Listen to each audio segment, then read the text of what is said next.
Oke, Assalamualaikum warahmatullahi wabarakatuh. Pada pertemuan ketiga kali ini kita akan bahas tentang isyarat dan perhatian. Nah, apa yang kemudian disebut sebagai isyarat dan perhatian?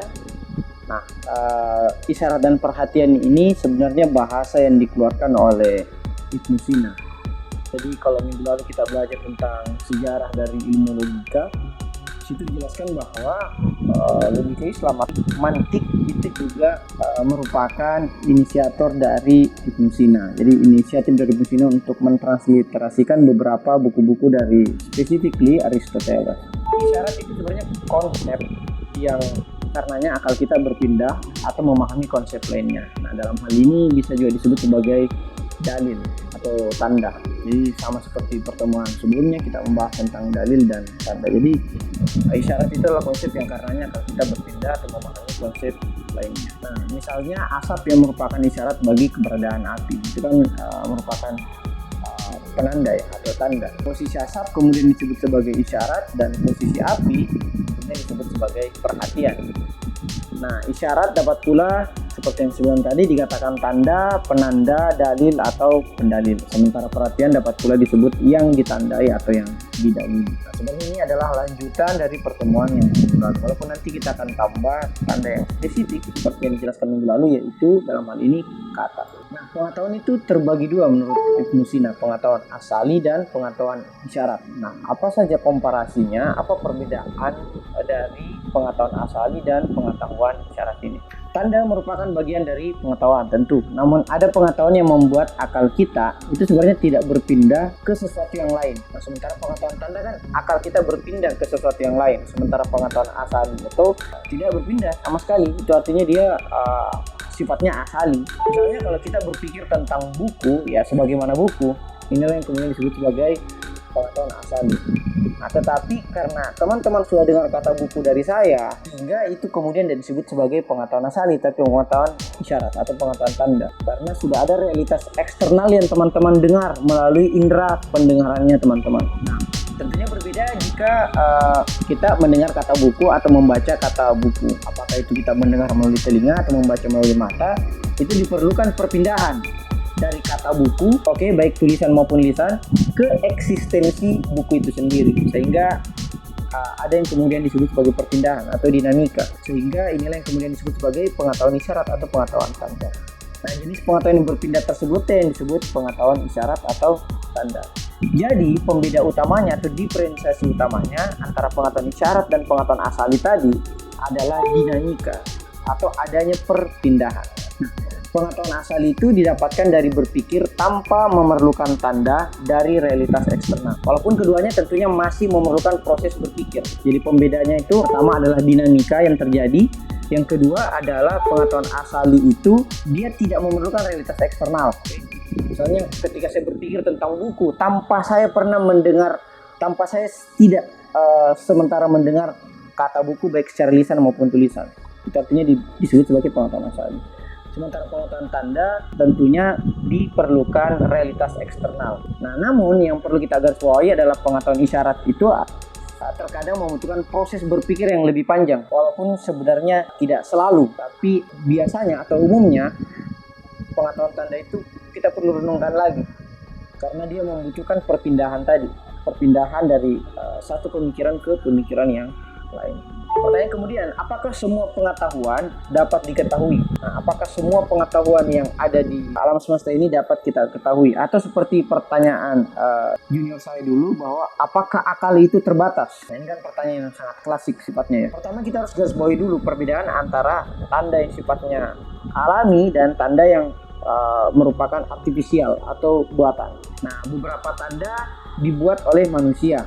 Misalnya tanda tabiat, tanda kesepakatan. Seperti yang kita pelajari minggu lalu ya, tanda tabiat dan tanda kesepakatan. Tapi beberapa lainnya memang sudah alamiah adanya. Atau yang kemudian kita sebut sebagai tanda alami atau tanda hakiki. Nah, tanda hakiki kan itu tidak dibuat-buat. Kita ambil contoh misalnya minggu lalu kita sebut guntur. Adalah pertanda bagi akan keberadaannya hujan. Kita dengar guntur berarti akan mau hujan. Nah, apakah guntur itu buatan manusia? Kan tidak. Sehingga ketika kita kembali kepada definisi tanda hakiki adalah tanda yang asosiasi maknanya itu antara akal dan fenomena di alam semesta. Nah, sementara tanda buatan itu karena kesepakatan manusia atau tabiat manusia saja. Nah, perbedaan kedua dari tanda yaitu tanda sulit dan tanda mudah. Nah, ini kemudian dapat menjawab pertanyaan kita di awal tadi, apakah semua pengetahuan dapat kita ketahui atau apakah akal kita itu terbatas? Semua pengetahuan dapat kita ketahui kecuali satu pengetahuan saja yang tidak dapat kita ketahui, yaitu pengetahuan wujud qua wujud. Wujud qua wujud itu adalah eksistensi Tuhan sebagaimana adanya. Oke, dalam artian eksistensi atau zat Tuhan sebagaimana Tuhan itu sendiri mengetahui zatnya gitu. Jadi di luar dari zat Tuhan sebagaimana adanya, itu semuanya adalah persoalan yang dapat kita ketahui walaupun proses untuk mengetahuinya itu berbeda-beda tentunya. Makanya kita sebut ada ilmu mudah, ada ilmu sulit. Misalnya pertanyaan tentang matematika, 2 tambah 2, 4 tambah 2 itu kan pengetahuan mudah. Nah, salah satu pengetahuan sulit yang menurut beberapa orang adalah pengetahuan yang tidak bisa diketahui, misalnya tentang gaib atau tentang masa depan. Kan beberapa orang mengatakan, tidak mungkin kita tahu masa depan, tidak mungkin kita ketahui tentang sesuatu yang gaib. Nah, orang-orang tertentu ternyata mampu mengetahui sesuatu yang gaib dan sesuatu yang masa depan. Bahkan Sayyidina Ali karramallahu wajhahu itu berasar, seandainya engkau menanyakan kepadaku tentang jumlah kerikil dalam semesta, niscaya aku sebutkan kepadamu. Makanya dalam aksar lebih lanjut, Sayyidina Ali karramallahu wajhahu menyebutkan bahwa tanyalah aku sebelum kau kehilangan aku. Karena karakteristik dari wali Allah atau pemimpin alam semesta adalah mengetahui segala sesuatu di luar wujud qua wujud tentunya ya. Itu tadi ada demarkasinya atau pembatasannya tadi itu. Nah, kalau ternyata semua pengetahuan dapat kita ketahui terkecuali wujud qua wujud, terus kenapa ada sesuatu yang menurut orang tidak bisa kita ketahui itu tentang gaib, tentang masa depan? Bukan sebenarnya kita tidak bisa ketahui, tetapi sulit untuk kita ketahui. Nah, syarat untuk mengetahui pengetahuan yang sulit untuk diketahui adalah proses belajar yang juga sulit. Oke, untuk mengetahui pengetahuan yang sulit untuk diketahui memerlukan proses pembelajaran yang sulit. Oke, jadi untuk mendapatkan hasil belajar yang sulit atau ilmu yang sulit, kita membutuhkan proses belajar yang sulit juga. So, sederhananya, kalau teman-teman selama ini masih belajarnya masih gampang-gampang aja, atau masih merasa bahwa kenapa nggak bisa saya tahu pengetahuan yang lebih sulit lagi, misalnya kayak logika atau pengetahuan tentang soal filsafat dan sebagainya, itu karena proses belajar kita masih cetek mungkin ya, masih elementer, masih sangat sederhana, sehingga kita memerlukan proses belajar yang lebih progres lagi, meningkat lagi. Karena kalau kita memenuhi syarat-syarat yang sulit tersebut, dalam hal yang proses belajar yang sulit tersebut, bahkan bukan cuma proses belajarnya ya, proses pengamalan ilmunya juga. Nanti kita akan jelaskan tentang kezaliman praktik atau kezaliman kita terhadap pengetahuan. Nah, kalau kita memenuhi syarat-syarat yang sulit, pengetahuan tanda yang tersulit sekalipun akan dapat dipahami oleh manusia. Nah, karena sejatinya tujuan dari pengetahuan itu adalah untuk dapat kita pahami. Karena pada akhirnya tidak ada pengetahuan yang tidak dapat dipahami, baik itu pengetahuan asali maupun pengetahuan tanda. Karena tujuan dari pengetahuan sebenarnya adalah untuk diketahui. Sehingga tugas kita sebagai pembelajar adalah untuk belajar dengan sungguh-sungguh agar dapat mengetahui baik itu pengetahuan yang mudah dalam hal ini nazari maupun pengetahuan yang sulit dalam hal ini daruri. Karena kecerdasan dan kebodohan itu sifatnya bukan fixed mindset. Oke, jadi kebodohan dan kecerdasan itu bukan sesuatu yang sifatnya kaku dalam artian aku sudah bodoh gitu dari sononya gitu. Tapi kebodohan seseorang, kecerdasan seseorang itu dinamis sifatnya. Kita mungkin bodoh pada satu hal, tapi kita mungkin bisa cerdas pada hal yang lain. Atau bahkan kita bisa bodoh pada momen sekarang ini, tapi kita bisa cerdas di momen berikutnya. Sehingga kecerdasan dan kebodohan itu sifatnya sangat-sangat dinamis, bukan fixed mindset, bukan pemikiran yang sudah kaku atau sudah bodoh dari semuanya. Nah, bahkan pada minggu lalu kita sudah definisikan kecerdasan adalah kemampuan memahami dengan mudah ilmu yang sulit dipahami oleh orang-orang pada umumnya, dan kebodohan adalah ketidakmampuan atau kesulitan dalam memahami ilmu yang mudah dipahami oleh orang-orang pada umumnya. Nah, tetapi apakah dengan kita mengetahui banyak hal, misalnya kita banyak belajar, banyak kajian, itu sudah cukup? Apakah itu sudah worth it? Untuk menjabarkannya, kita memulai dengan tanda sebenarnya itu dapat eksis dikarenakan adanya pengetahuan asali atau pengetahuan pertama tadi. Jadi pengetahuan tanda itu bergantung pada pengetahuan asali. Nah, tanpa pengetahuan pertama maka tidak akan ada pengetahuan kedua atau kita tidak akan mampu memahami tanda. Semakin banyak pengetahuan seseorang, semakin mudah kita memahami ini tanda-tanda. Semakin banyak pengetahuan kita, semakin mudah kita memahami tanda-tanda. That's why kenapa kita harus tidak pernah berhenti belajar.